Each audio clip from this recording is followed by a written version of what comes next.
The following episode of the Maui Chamber of Commerce's Business Matters radio show was originally broadcast on September 28, 2021.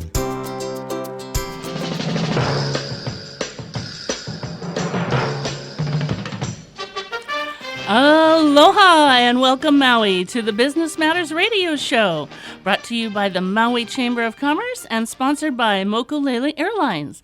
I'm your host, Pamela Tumpot, president of the Maui Chamber of Commerce, and today we're going to talk about publishing and hear from the Maui News and how things have changed the way they do reporting and sharing of information, and what is their key role in the community.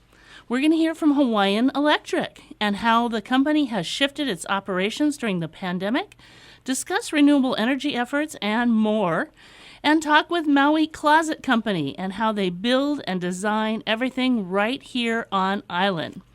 But first, I'd like to welcome Chris Minford, publisher and CEO of the Maui News, and managing editor Colleen Uichi. Chris was born and raised on Oahu and lived on Maui since 1988. He has worked at the Maui News for more than 30 years. He began his career in circulation and is currently the publisher. Chris oversees a staff of 39 hardworking and dedicated employees and lives in Kihei with his wife, Dawn. Colleen is the managing editor. She was an intern and staff writer doing reporting on community issues for the Molokai Dispatch before joining the Maui News in 2015. She is originally from Oahu. So as we all know, the Maui News has been reporting on and been a part of the Maui community happenings and histories for more than 120 years. We are so pleased to have Chris and Colleen on this morning. Aloha and good morning. Aloha, Pam. Good morning. Welcome to the show. Thank you very much for having us. It is our pleasure.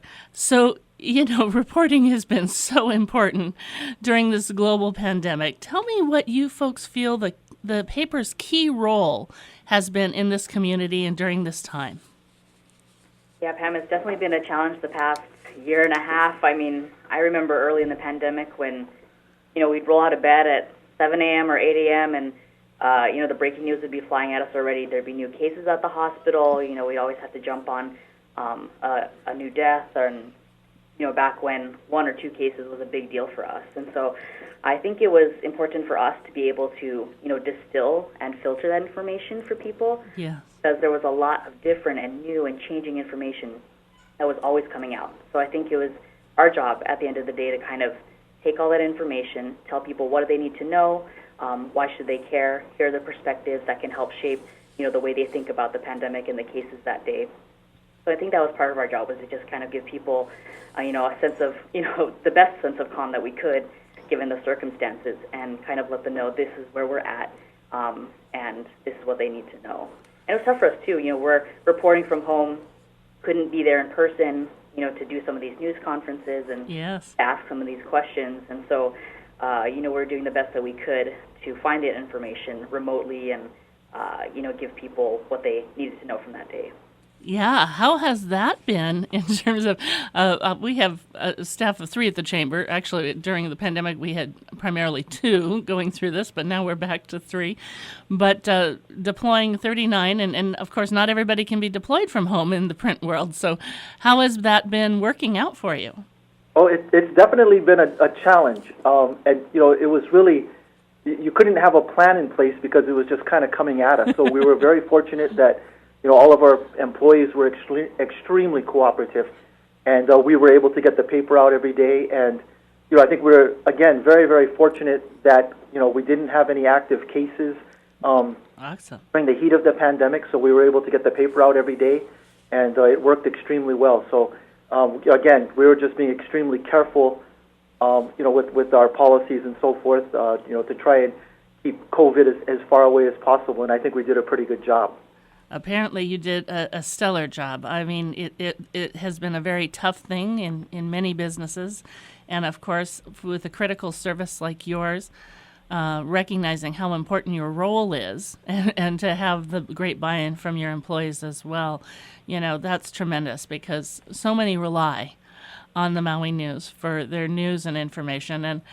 And I hear you, Colleen. I mean, at the chamber too, certainly not on the level that you folks have been dealing with, but with all the changing mandates and looking at hospital capacity and understanding that drives a lot of the decision making. Every day has just been a barrage of information, and at the magnitude you folks are dealing with that, to have to distill and decipher and then get it out as quickly as possible. What a feat! I think you folks have really done an amazing job during this time, and we're so grateful to have the Maui News here and have a local community paper here. So, maybe this plays into it as well, because, so much is changing, and you talked about employees working from home and how do they gather the information, and with so much going on now on the internet and news reporting there, social media, television reporting, how has that changed the paper over time? How did it change during this pandemic? And how has it changed how you've been operating over the last several years? Well, certainly, so many things that we've gone through in the last year and a half. The changes, again, how we talked about working from home and so forth. But, bottom line, it still comes down to being a trusted source and being extremely fair and very, very accurate with our information that we report on. So I think that we've upheld that. But just as you're pointing out, it has changed dramatically, from, again, how people get their news, what the internet has done, and the road that newspapers are now going down is really evolving from print to the internet. We're still very, very strong with our print, and we're going to be printing for, many, many more years. But it's slowly evolving, definitely, to internet-based, where to get the news out and so forth. And that helps us to be, changing on the fly, to do updates and so forth. And there's a lot of really nice and interesting things that we're going to be doing in the next couple of months with our website. So we're excited about that. Awesome. And you've been evolving. You folks have been in this evolving your website for quite some time. Oh, absolutely. It just hasn't, not in the last year and a half, but over a number of years, certainly. And at our website, we have new categories that allow you to see help wanted, state and county legals, and so forth. So it's not just the news, but there's so many other things that are there. And we're very fortunate as well. In the last 30 days, because I get reports on a regular basis, but we've had over 2 million page views. So we're certainly, a lot of people are getting their eyes on our website. Yeah, absolutely. And how has it changed your model, your subscription model? Oh, it's a very good question. It's changed quite a bit, because we also have not just, print and online subscribers, but we have a large number of online subscribers. And so we have people, it's just very, very efficient, because you can literally read the newspaper, with our replica edition online, and it's anywhere you are in the world these days. So people, really, really do like that. And again, it's just like reading the newspaper, so you get everything. But it's also, interactive, because you can put on comments, ask questions, and so forth through Facebook at the bottom of each story. Yeah, so many people are loving that new interaction these days, and to have instant opportunities to react on news stories and also to share updates on news stories. It seems to be the big thing. Anytime there's something going on, you see everybody with their phone out. I was watching the news the other night, and there was the gentleman who assaulted an airline attendant, and they show the picture of the person being arrested and taken off the plane. And of course, you see that view from the view of looking at all of the phones that are filming every single thing going on. So that must be something interesting to try and take in all of that feedback then. And how does that help shape and inform some of the stories? Yeah, you make a good point that anytime something happens, everybody's got their phones. Somebody's always going to be there recording, taking photos. And that's been a great asset in the sense that we can always reach out to people and say, hey, were you there? What did you see? You have content you can share with us. But it's also tough for us, because people are making it to the scene maybe faster than we could, or going places that we necessarily couldn't be. And so for us, we definitely have to adapt the way that we report and what we report. I think it's important that, sometimes we can't be as fast as maybe TV news that will report in the evening and our paper comes out the next day. But our job is to try to, put out the best product that we can possible, and have something that maybe somebody else doesn't have. We will be thorough, we'll be fair, we'll go a little more in-depth, it's easy to get information, on social media, and I'm really grateful for that information, how quickly you can get it. But we also have to make sure that we put it into context and give people, a good story that covers all the bases. And we can definitely do better. There's room for improvement. Our website has gotten better. It can get better. We can be faster. And that's something that newspapers are really, trying to tackle these days. But we're getting there, and definitely the technology has changed a lot this past year. I think all the businesses are well versed in Google, Chrome Remote Desktop and Right. Zoom, and we definitely had to take on a bunch of different programs, just to do our jobs these days. Yeah, it really has changed. It definitely has changed the dynamics in business, and also watching so many folks, especially in the retail or our local manufacturers, as we talk to people regularly with the Maui County Festival, we've been watching them rapidly move into pushing an online presence as well. So as they've been doing that, they're also moving into being, we've had many who are very social media savvy over time, and we're doing some online selling and distribution, but that really ramped up. And so we've seen a lot of people who were maybe a year ago just getting into it, and now this past year they're rocking and rolling. So it does change really everything. I mean, the whole world is changing how we do things. But I want to go back to what you said too. Both of you have said this, Chris and Colleen. You mentioned really the importance of being this trusted source, and also doing some thorough vetting. So much of what we see today being put out in social media can be different people's perspectives, and that's great. People are sharing their perspectives, and that's awesome. But it's really important to do some of the vetting, especially in some of the information that's coming down, where people are relying on the information to make decisions, whether it's decisions about the economy and their business, or it's decisions about their health, or whether or not to take the vaccine.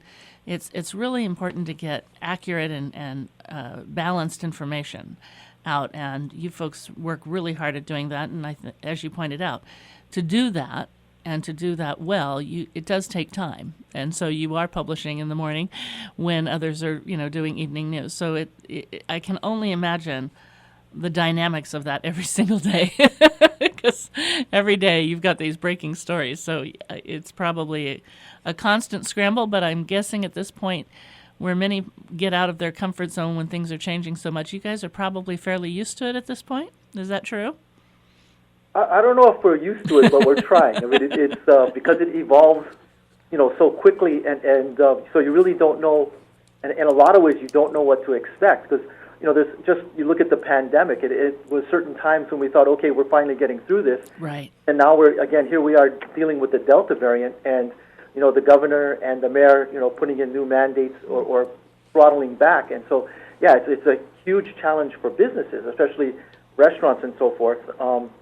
But we're very fortunate, because when the paper is being put together each day, we have so much experience, and so we have, our editors and our writers that we have, they're throwing ideas around, getting the paper, deciding what is going to be on the front page, making sure that everything is covered fairly and accurately, and we try to give everybody a voice. So if we do get something wrong, or if somebody thinks that we missed something or left something out, by all means, we encourage them to contact us, and we'll take care of it. We try to work around so that, again, ultimately, just as you said, it needs to be balanced, and ultimately, one of my favorite words is it has to be fair. Yes. Yeah, that is really important.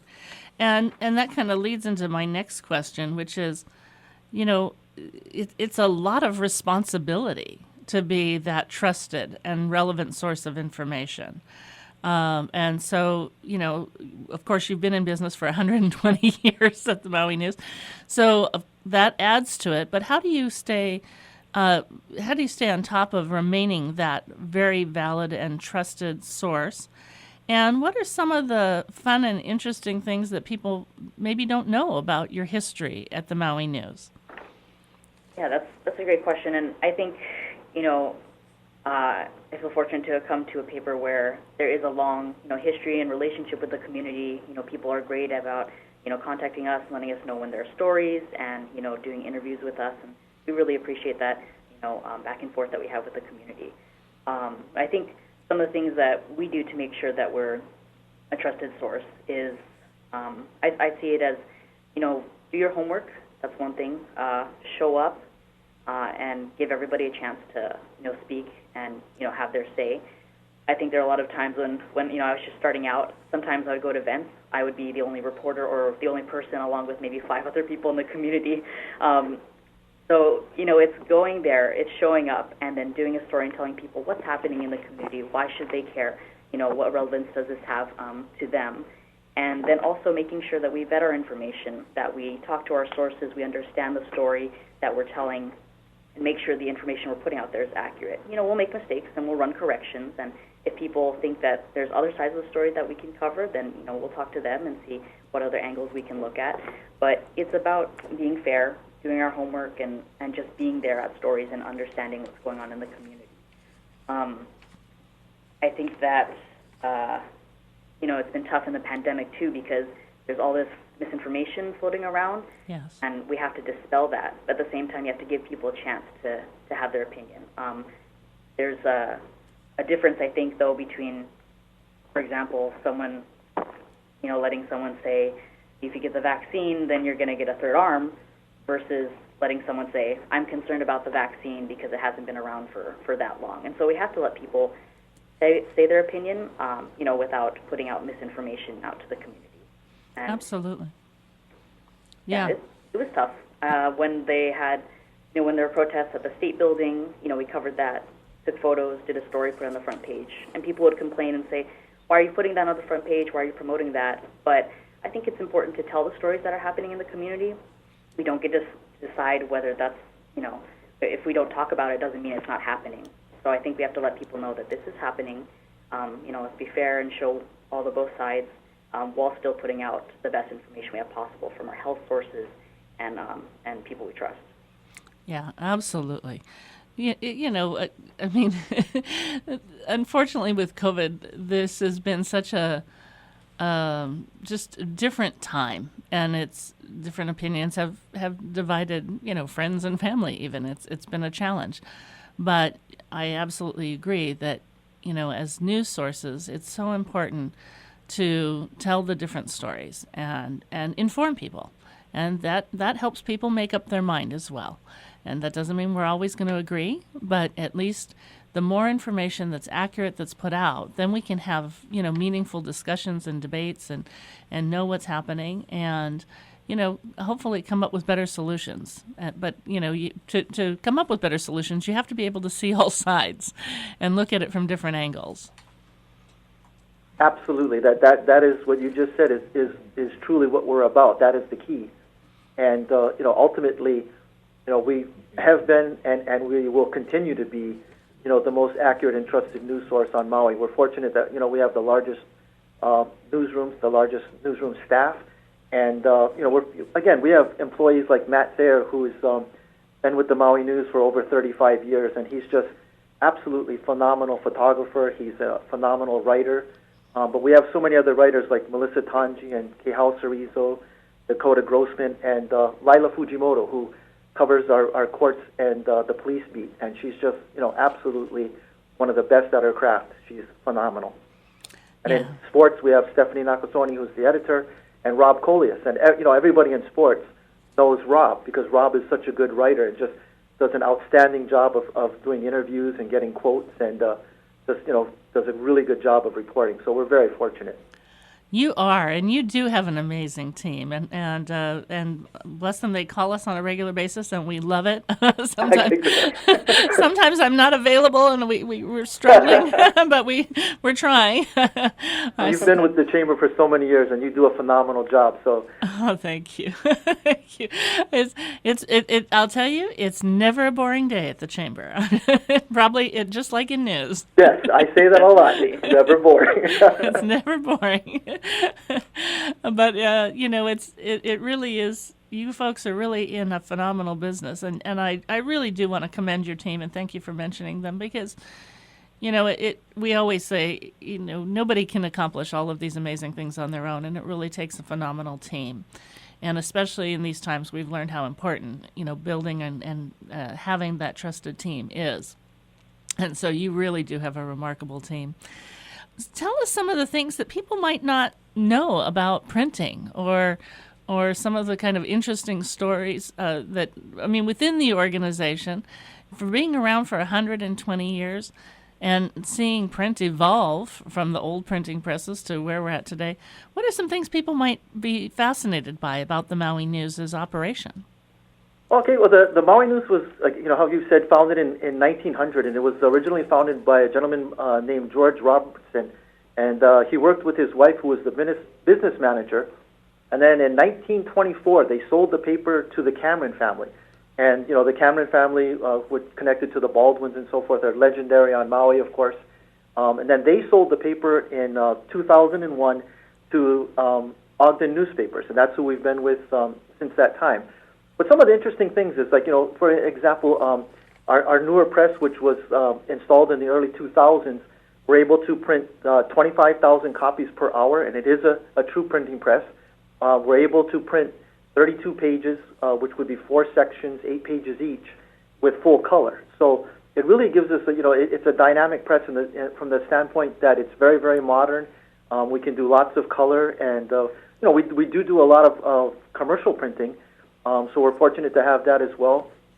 But again, like our paper rolls, the rolls that we load on the press all weigh over 1,000 pounds. Wow. And we use typically 2 to 3 rolls per day. All of that paper, it comes, it's been recycled already, and then we recycle it, of course, again. And I think another kind of interesting tidbit is that, our carriers this year will deliver approximately 3.3 million newspapers. Wow. Our carriers do an awesome job as well, so getting the paper out. Yeah, they do. They really do. Well, those are, thank you. Those are great stats, and something you never think about. Loading 1,000-pound roll of paper. Hopefully that's mechanized. I'm sure it is to some Yes, it is. But, what a feat. Well, Chris and Colleen, I have loved having you on the show this morning. Thank you so much for joining us, and thank you for all you do, and to all of the team at the Maui News for the tremendous work that you do each and every day to get out fair, balanced, accurate information to us. We really appreciate it. Yeah, thank you, Pam. And if I could just take a second to thank the community as well. The print business is not easy, and it's tough for newspapers everywhere. But we're so grateful to the community for continuing to read us, continuing to interact with us. They are the reason that we're still around, and they're the reason that we want to keep reporting. So yeah, thank you, and I wish the best of luck to all the businesses that are struggling. We know how tough it's been. We had rolling furloughs here as well, and we may have a larger staff than others, but still small staff. So it was tough, and we understand what people are going through, and are hoping everybody pulls through and comes out of it okay. Bless you. Well, thank you so much. Thank you, Pam, and we thank Maui community. Thank you so much. You're very welcome. Have a beautiful day. Take care. Thank you. Thank you. Aloha. We'll be right back after a brief message from our sponsor, Mokulele Airlines. Mokulele Airlines operates the largest commuter airline hub in the country, right here in Kahului. Fly Mokulele from Kahului to Molokai, Lanai, Hana, Waimea, Kona, and now Hilo. Mokulele also operates the only flights between Kapalua and Honolulu. There is never a middle seat on Mokulele, and every seat has a window and aisle. Visit mokuleleairlines.com and take your next flight from the newly renovated Mokulele Terminal. If you're just tuning in, this is Business Matters, brought to you by the Maui Chamber of Commerce. And we are going to speak with this morning Matt McNeff, Director of Operations for Maui, Molokai, and Lanai with Hawaiian Electric. Matt is responsible for overseeing the management and leadership of day-to-day operational and administrative matters at Hawaiian Electric for our 3 islands in our county. He has over 15 years of experience with the company and holds a bachelor's degree in civil engineering from Rose-Hulman Institute of Technology in Indiana and a master's in engineering from the University of California, Berkeley. Good morning, Matt, and welcome to the show. Good morning, Pam. Thanks for having me. It's our pleasure. We're so glad that you could join us. I understand Hawaiian Electric marked 100 years of serving and providing power to Maui, Molokai, and Lanai this year, and is one of our essential businesses on Maui County. Did the company shift its operations in ways that are unique during this pandemic? Well, yeah, for sure we shifted. But first, as far as the anniversary goes, we did celebrate our 100th year anniversary. We celebrated in April.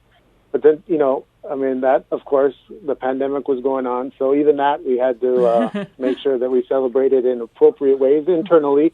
We had things like trivia and stuff to mark the occasion. But externally, we did get to donate to 21 local nonprofits for all the good work they do in the community.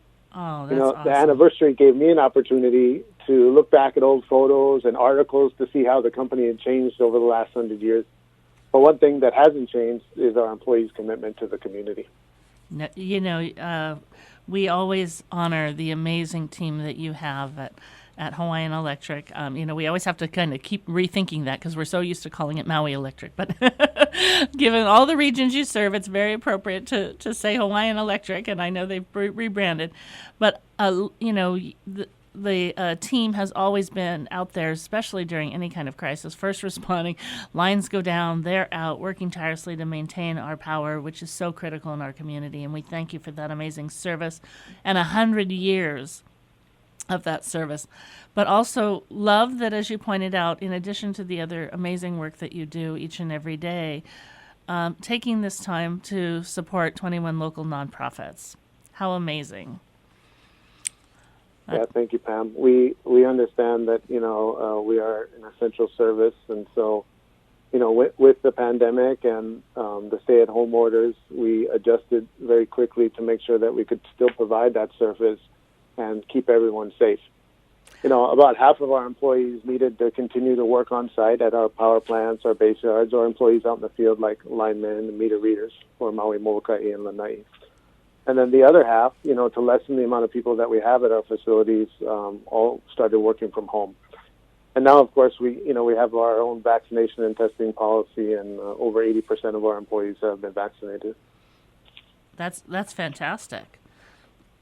I know it's been a challenge for every business. Had you started the vaccination policy prior to the governor's message? Yes. We actually started it. I think we initiated it September 1st. Thank you. So at that point, yeah. So we were kind of we already had it in place by the time the governor had made his announcement. A lot of people, especially smaller businesses, we're not doing that same level of testing in many cases. Some were starting to, but a lot of people, when the governor's message came out, we got a lot of calls from press, and they were saying, what about the larger companies? Or when the federal mandate came down, that, where are they at? And I said, most of them are actually working in this arena already. They've already started moving forward with mandates. But to get 80% is awesome. We go back to a time where we thought, gosh, if we could just get to 70%, we would be way ahead of the curve and could really start working towards herd immunity and opening up. So I applaud you for the effort. It's really phenomenal that you've been able to achieve that. And nice to know that you're ahead of the statewide curve in the company. That's great work. Yeah. So tell us about how that was moving folks to working from home. It actually went much easier than I thought. I mean, I guess we had all of the basic infrastructure there as far as IT and everything. We just maybe needed some reason to use it, and it went well. And it's something we have to do. I mean, we have to keep the lights on, and we understand that when everyone started working from home and distance learning was going on, it's even more important than ever to make sure everyone has consistent and reliable power. And we even tried to minimize the interruptions to service that were within our control. Right. Just to make sure that everyone could continue to do their job and people, kids could get educated, those kind of things. That's so great to hear. And again, like you said, all the consistent learning, and I can only imagine how quickly, when you are an essential service, which you are, how important it is to ramp up and deploy quickly. So it's great that, like you said, you had all the IT on hand. Now it was just about deploying it, which is nice to know. So as we look forward, because there's going to be disasters again in the future, we're always trying to help businesses prepare. And I know you even have an emergency preparedness booklet that you folks put out. Yeah, we do put that out for the community. And then, on our side, even through the pandemic, we continue to work on building more resilient island grids across Maui County. And, that included routine work like our maintenance to our poles and lines around the island, but also, maintenance to the generating units at the power plants. And then we also were still experimenting with new things. Some of the things we did were, for Maui and Molokai, we installed heavier insulated conductors, and those are the wires you see going between the utility poles in areas with lots of trees, for example, Olinda on Maui.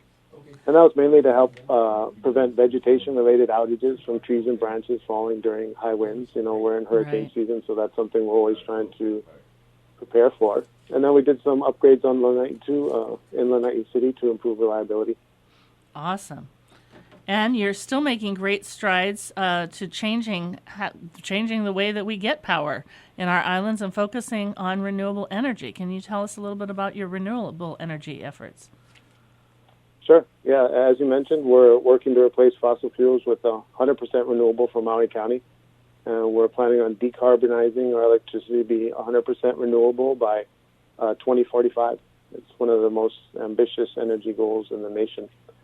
And we made a lot of progress in the last few years. In 2010, about 9% of Maui County's energy came from renewable resources.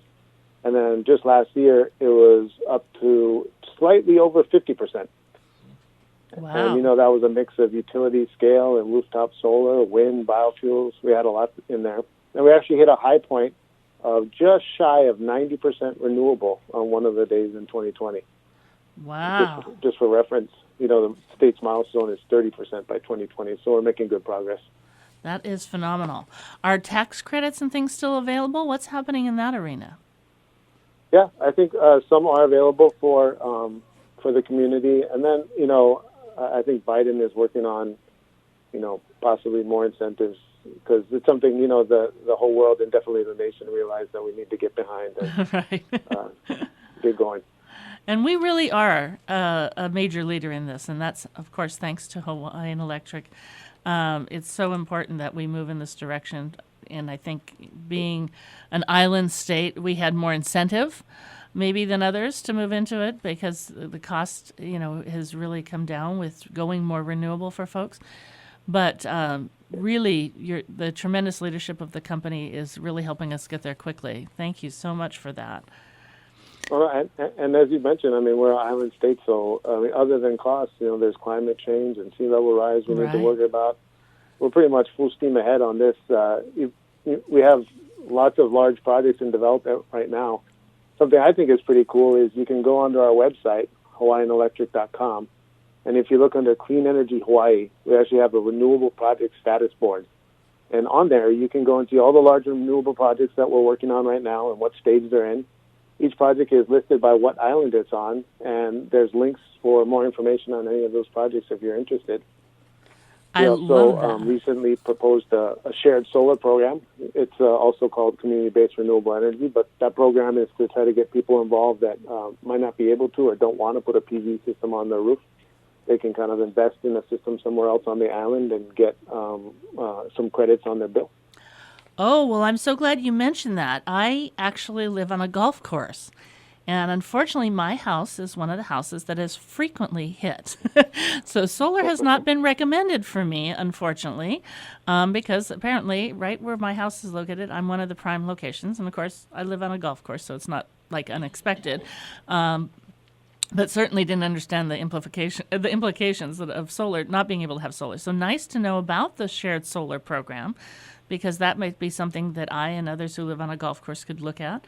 But love that we can go to Clean Energy Hawaii and look at the renewable projects status board. And, this is so important to many people. They're always interested in what's coming down the pike in energy and what's happening with our major energy goals. So, go to the website, folks, and look. I didn't know that existed and really appreciate learning about that. And then I know that you folks have a lot of different issues that you're dealing with in our community. And this sort of ties in to what you're doing with that shared solar program, which is equity and access for every community as part of the company's efforts. And there's a lot of moving parts, and this is a major transition as we move from fossil fuels.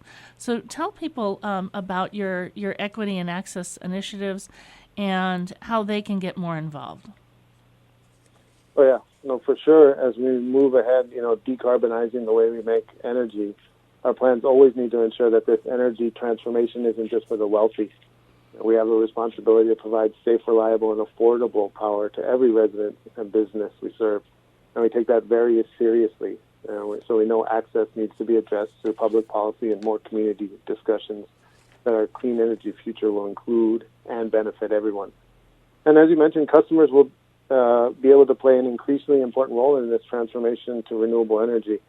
It's basically going to take an entire community to get to where we need to go. It's not just going to be Hawaiian Electric that is going to be able to do it by ourselves. Right.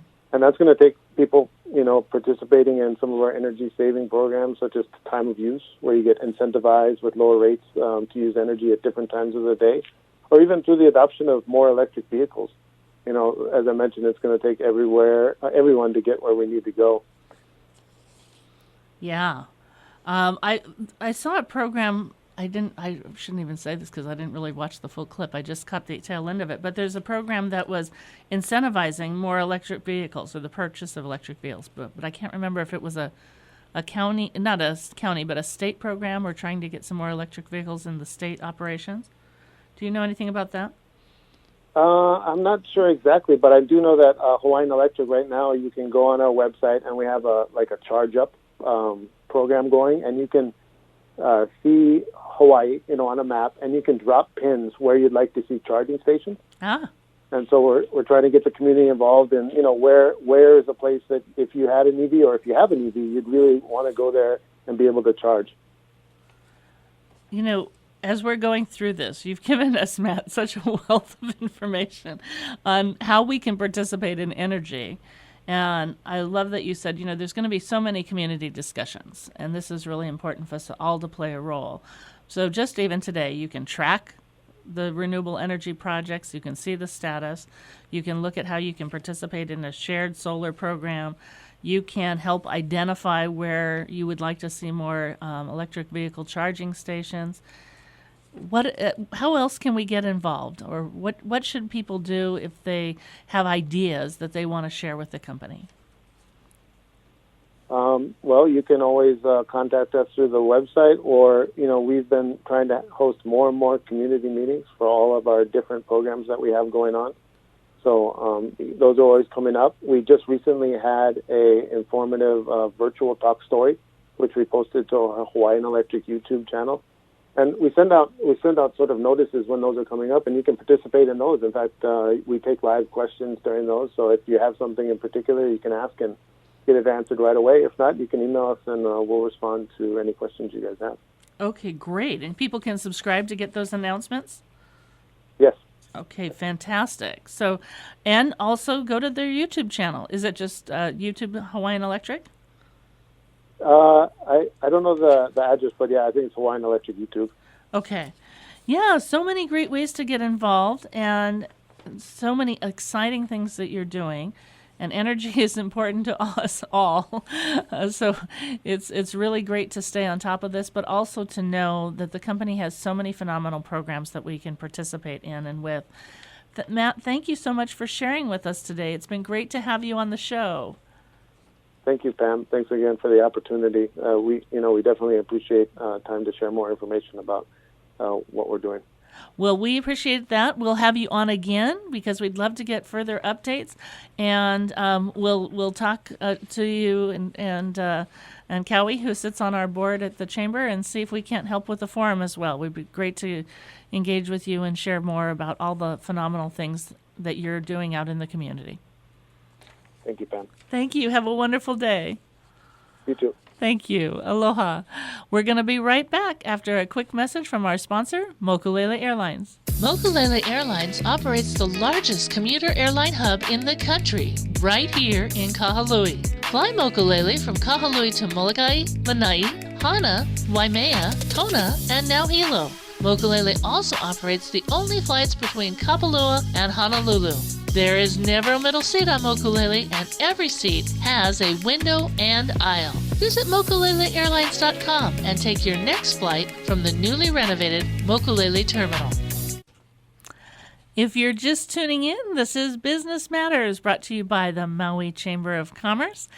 And I am so pleased this morning to welcome Dennis O'Leary of the Maui Closet Company. Aloha and good morning, Dennis. Aloha. Thank you, Pam, for having me. Oh, we're so glad to have you on the show. Many people may not know about the Maui Closet Company, which also has a phenomenal design center. Can you tell our audience, Dennis, about your phenomenal products and the diversity of products that you offer? Sure, I'd love to. Thank you so much. Just a little bit of background. My wife Janet and I bought the company in December of 2019 from the lovely couple whom I'm sure you know, Debbie and Mike Pinkowitz. Yes. Go ahead. Sorry. Oh no! They've been long-standing chamber members. We know them very well. Right. Yeah, they're phenomenal people. We really love them. And since then, we have faced some significant challenges, such as COVID and supply chain and other issues. But we feel like we've been truly blessed in that we didn't have to lay off any of our team during this whole thing, and we're actually able to grow our company. Our business model is to work directly with our clients through our design professionals.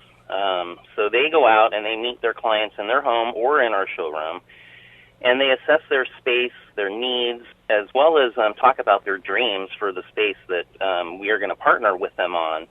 And we create a unique and custom design that will transform our client's space into really what we like to consider to be a functional work of art. I love that. Functional work of art. How many of us think about our different rooms as a functional work of art? But if you see the work that they do, you will realize it can be really an art piece. Yeah. That's awesome. It's true. Yeah, it's truly transformational. We offer a lot of different products to help our clients, kind of fundamentally organize their space. Yeah. One of our best-selling products, and it might be a little bit of a surprise since we're a closet company, is our wall bed line. While we can just do a standard wall bed, if we're given the opportunity, we can do just so much more. Our designers, they really look at all the small details, from just little small unexpected niceties, such as putting in a nightstand drawer and the cabinet goes alongside of the bed. That gives our clients guests a place to put all of their things when they're sleeping over. But with that, we can also add hanging space and drawers to the side cabinets or the side cabinet. And we've even integrated beautiful and functional offices into wall bed projects, creating, kind of a really wonderful multi-purpose area. In addition... Oh, go ahead. Go ahead, I'm sorry. Oh, no, it's okay. No. I just wanted to say that for many folks, and including myself, I've maintained a room for my daughter all of the time that she's been away at college and now working on the mainland. But when you see these phenomenal wall bed projects, one, the exterior of them is stunning and they can be very functional as well. So you've got some cabinet space, you've got some things there. But for me, looking at these products and saying, wow, I could transform this bedroom so I could, when she's not here, use this for something else and do some of my artwork, or I could do some other business opportunities in there. And then when she's here, you just simply pull down the wall bed. So, and what surprises me with the wall beds is the little space they take up. You think of a big bed and how much space in your room it takes up, but the wall beds take up very little space along the wall, and then you can reclaim that room for something else and have a better use. Yeah, that's right. And in addition to the wall beds, we offer solutions for both reach and walk-in closets. One of the most interesting things I've seen, and it goes along with just trying to maximize space, is converting a reach-in closet into a built-in closet with hanging space behind cabinet doors, shelving units behind doors, and drawers that are built right into it. So most standard closets are 2 feet in deep. So if you think about having 2-foot deep drawers, our clients have been able to eliminate an entire dresser and open up a lot of space that is otherwise completely wasted. So we also do things, like garages, and we've even done commercial retail space too. I hope your Instagram is, I haven't looked lately, so I hope there's a lot of phenomenal pictures, because I know your team. I've seen the quality of the work that you do. And so many of us these days are just dealing with so much clutter. And I didn't know you even did garages, so that's phenomenal as well. But just even the closet space. I've seen the pictures that you've done where you've organized closets, and you look at something that was, crowded, hard to reach, hard to find your clothes in the closet. There was so much in there. And you look at the organization that you get. You can find things clearly. You can take a space where you think you just can't fit anything more in there. And if you do it in a different way, it's remarkable all the things that you can hide, but not just hide, hide and find and use that you're really going to use. So I would love to encourage everybody to go to your website and see these pictures as well as the showroom. But again, as you point out, everything's custom. You work with them where they're at, with their space and what they're trying to accomplish. Yeah, and our designers are very well seasoned, and they're always looking in the industry to kind of get new ideas and inspirations, just to really bring a great transformational experience to our clients. There's a reason once you're organized and you get organized, it is truly transformational. It's the reason why Marie Kondo is so popular right now. Yeah, she is very popular. My mother comes over regularly, and I've gotten some tips from her on the show. I haven't seen it personally, but I'm getting some good tips, and it's just how you fold T-shirts is really amazing. So you can get a lot more T-shirts in a drawer that way. But it is that time, and really, and even other shows that you watch where they're home renovations or they're teaching people how to declutter in their home, and you folks have some amazing solutions for that. Let's tell everybody a little bit about where you're located and the quality that you folks provide in custom making these solutions, and a little bit about your team. Yeah, so our factory showroom is located in the industrial section of Kahului on Hukaliki Street between Darien and Wakea. It's a little off the road, but Google Maps will get you here every single time.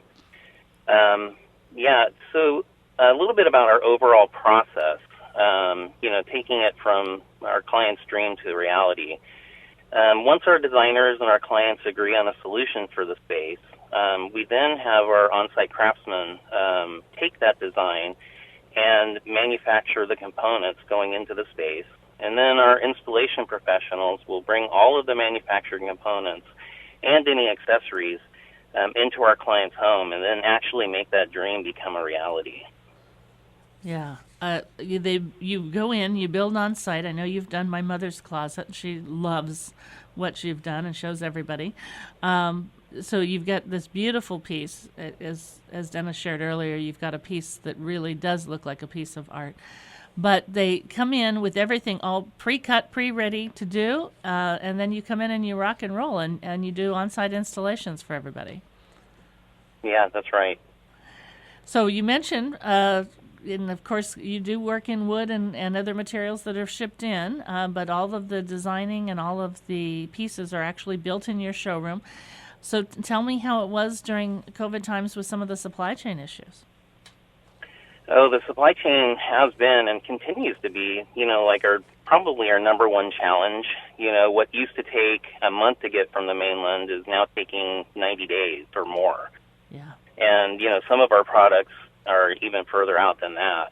So that's been a challenge that we've worked through, but, it's not a unique challenge to, just us. I know that my wife and I even ordered a washing machine, from the mainland from Costco, and that took almost 6 months to get here. So it's something that we're all experiencing.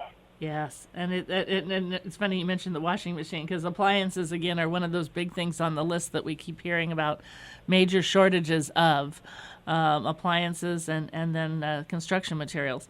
Have you seen material costs increase? Yeah, every month our material costs go up. It's been that's been challenging too.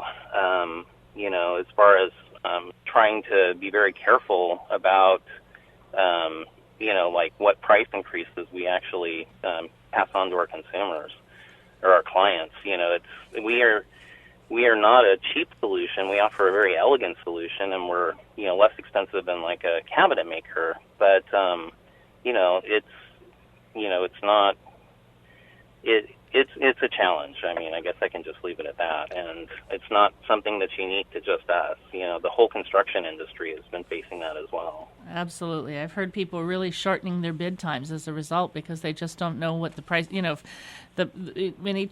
good times they've done bids and the bid could be good for 6 months or a year, but now people are saying, they're really having to look at that because they're seeing pricing changes more regularly than that. Yeah. Right. So what is the number one seller? I would say our consistent number one seller is probably our wall bed line.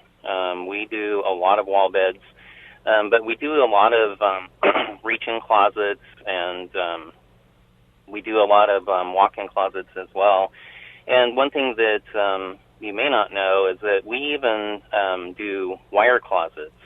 So we have Rubbermaid wire, which is a really high-quality product for a wire shelving. It's actually enamel as opposed to vinyl dipped, which some of the other products, it's like we're the only ones really on island that supply that. But we can still do a custom design of wire products and be very budget friendly. Awesome. Okay, I'm going to have you give everybody your website where they can look and see and find phenomenal pictures to get inspiration. Yeah, it's very simple, MauiCloset.com. Awesome. Well, Dennis, thank you so much for joining the show today. We've loved having you on. Well, thank you so much, Pam. I really appreciate it. It's been fun chatting with you. It's been great chatting with you as well. Well, that's all the time we have for Business Matters today, brought to you by the Maui Chamber of Commerce.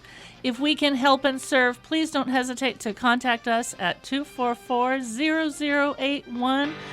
We are your leverage team supporting businesses, our economy, and our community. I'm your host, Pamela Timpot, President of the Maui Chamber of Commerce, wishing you blessings and best wishes for a beautiful Maui day.